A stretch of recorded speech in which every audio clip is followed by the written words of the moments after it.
Assalamualaikum, hai, terima kasih sudah klik video ini. Nah teman-teman, hari ini kembali lagi ya, saya mau ajak kalian untuk ngebahas sebuah kasus yang menarik banget untuk dibahas, yaitu soal duit yang bisa bertambah dengan sendirinya nih, tanpa perlu kerja keras. Nah lo pada mau nggak sih kalian? Kejadian ini tuh terjadi loh di kota Bandung. Dan buat teman-teman yang kembali lagi ke channel ini, thank you banget.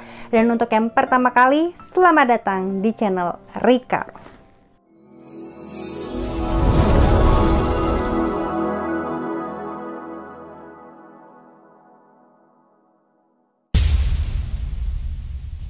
Apa kabarnya nih teman-teman? Semoga semua selalu sehat, bahagia, dan tentunya diberikan kelancaran rezeki. Amin.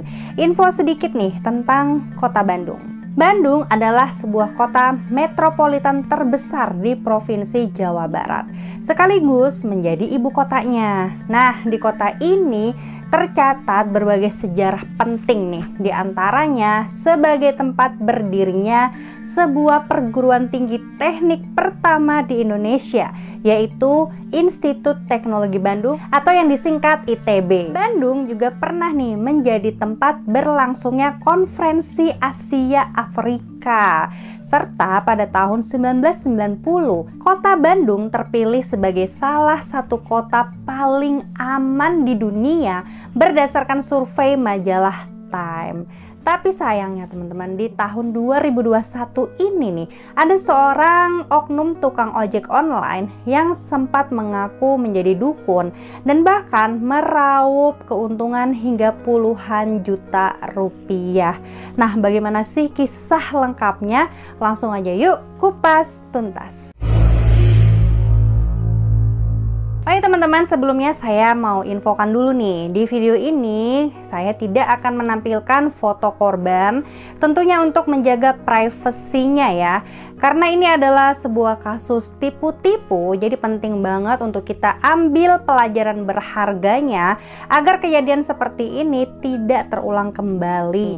Dan teman-teman juga bisa bantu share ya video ini untuk menyelamatkan banyak orang dari modus-modus seperti ini. Oke, Chandra Budiansah usia 41 tahun. Sehari-hari dia sibuk nih dengan kegiatannya bekerja sebagai seorang ojek online. Dan menurut teman-temannya, Chandra ini adalah seorang pria yang punya jiwa suka bercerita gitu teman-teman. Ada aja hal yang dia ceritakan sembari menunggu orderan saat lagi kumpul bersama gitu ya di tempat biasa mereka mangkal. Nah, suatu hari ternyata Chandra ini pergilah ke Tasikmalaya sekitar pertengahan Agustus tahun 2020 kemarin.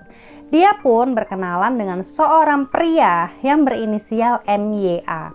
Nah, kondisi MYA kala itu tuh sedang mengalami sebuah penyakit kulit yang sangat mengganggu penampilannya. Tapi di sini tidak disebutkan ya jenis penyakitnya apa. Dan tanpa diduga, saat itu Chandra ini menawarkan diri nih untuk bisa menyembuhkan penyakit kulit yang diderita MYA. Nah, karena MYA ini sudah putus asa banget dengan penyakitnya, dia pun percaya aja gitu loh dan masuk nih ke dalam rayuannya Chandra. Lalu Chandra pun menyampaikan syarat-syaratnya, yaitu si MYA ini harus membeli minyak zafaron dengan harga 1.750.000. Nah, minyak tersebut tapi nggak ready stock, jadi masih harus menunggu sekitar 4 hari gitu teman-teman setelah uang dibayarkan. Nah, tanpa pikir panjang, MYA ini pun langsung nih mengiyakan syarat tersebut. Setelah hari kelima, kok belum ada informasi nih dari Chandra. Akhirnya, MYA pun mendatangi Chandra ke Bandung untuk menagih obatnya. Namun, Chandra ini berkelit teman-teman, bahwa paket minyak zafaron tersebut itu belum tiba. Nah, kala itu MYA ini masih percaya ya kan, dan dia itu masih yakin banget bahwa Chandra ini adalah orang yang sakti mandraguna gitu teman-teman. Nah, tanpa diduga, MYA pun menyampaikan permintaan tolong sekali lagi kepada Chandra.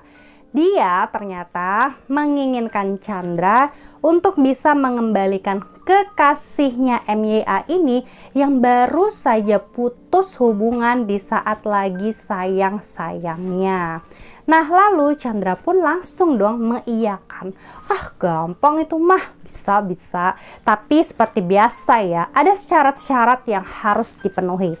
Syaratnya adalah MYA harus membeli boneka serta minyak nih dengan total Rp2.600.000. MYA pun percaya dan kembali menyerahkan uang. Nah, dengan senyum sumringah, Chandra pun menjanjikan nih jika seluruh pesanannya itu akan tiba pada awal bulan nanti. Selanjutnya, antara MYA dan Chandra ini pun semakin akrab ya teman-teman. Mereka itu terus berkomunikasi sambil menunggu pesanan paket datang. Nah, di sela-sela waktu itu gitu ya, MYA ini curhat kepada Chandra bahwa dia ini sedang terlilit hutang.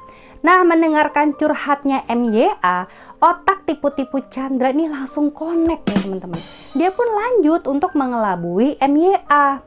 Dia pun menawarkan nih jasa untuk melakukan pinjaman uang gaib ke Bank Rakyat Jin katanya ya. Elah, ada-ada aja juga nih otaknya tipu-tipu Chandra ya.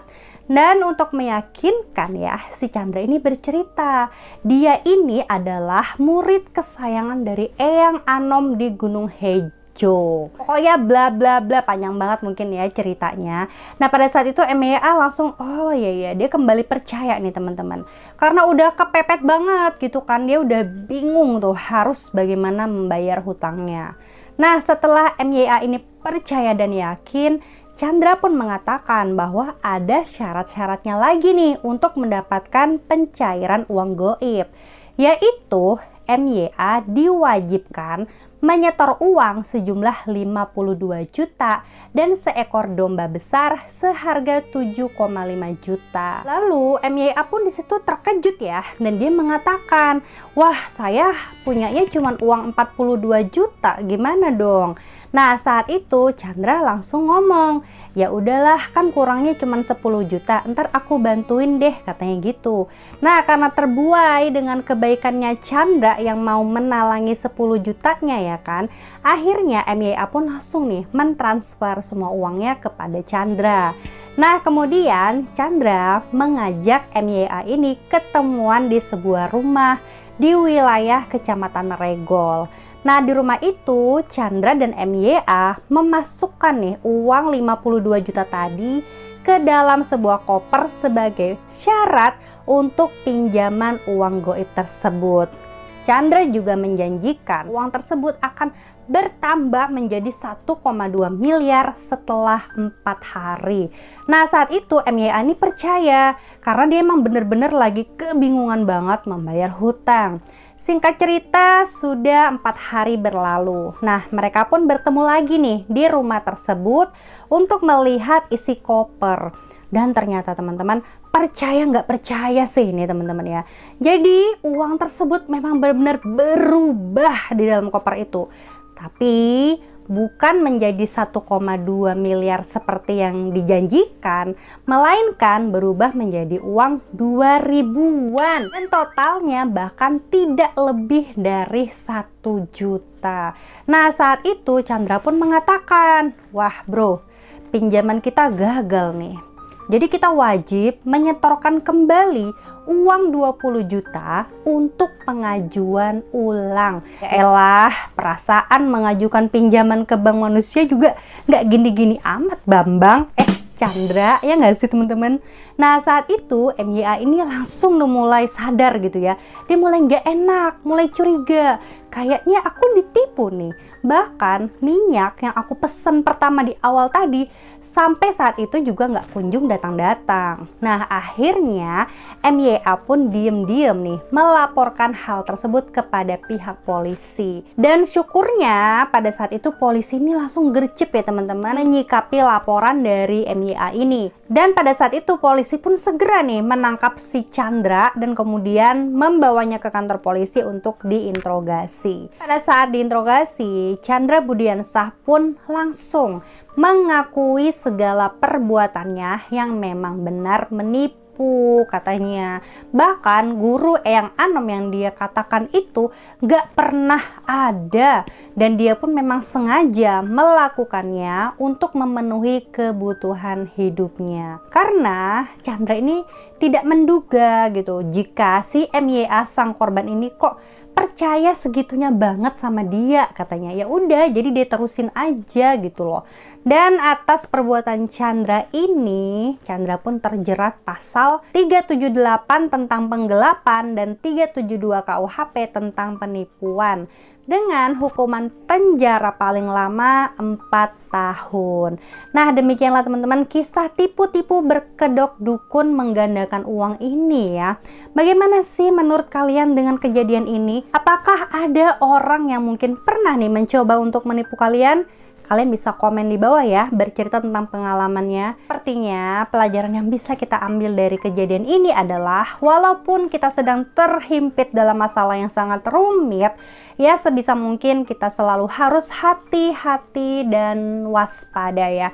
Apalagi zaman now ya kan, kawan yang akrab aja bisa jadi lawan nih, apalagi orang yang baru dikenal ya kan Kak. Dan next bahas apa nih, kalau ada di antara teman-teman yang punya kisah menarik untuk dibahas agar bisa diambil gitu ya sebagai pelajaran hidup, yuk follow Instagramku dan kalian boleh banget untuk DM di sana.